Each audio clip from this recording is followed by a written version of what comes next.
Nakakatuwa, no? Ang laki rin ang naitulong ni Meta sa kapaligiran natin. Lalo na tuwing umaga, wala ka na halos makita ang mga chismosa na nakatumpok dyan sa labas ng bahay nyo. Halos bihira na nga rin silang tumumpok dyan eh. Paano kasi? Mas gugustuhin pa nila na mag-isip ng content para sa reels nila maghapon. Oo, ayaw na nila makipagchismisan o makitumpok dyan sa labas ng bahay nyo. Actually, yung atensyon nila imbis na makipagchismisan, napunta na lang talaga sa pagre-reels. At ito pa ha, imagine ninyo. Kung dati, bumibili lang ng mga lutong ulam yung mga yan, ngayon, sila na mismo ang nagluluto ng mga ulam.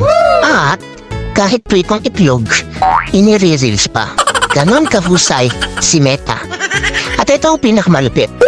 Kung yung dati yung asawa mo tinatalahan ka sa tuwing uuwi ka, ngayon, hindi mo na makausap. Kasi busy na sa pagla-live o hindi kaya busy sa panonood ng live. At ang mas matindi, hanggang madaling araw, nakikipag-engage na lang siya dahil wala na siyang pakialam sa iyo. Ang husay ni Meta, no?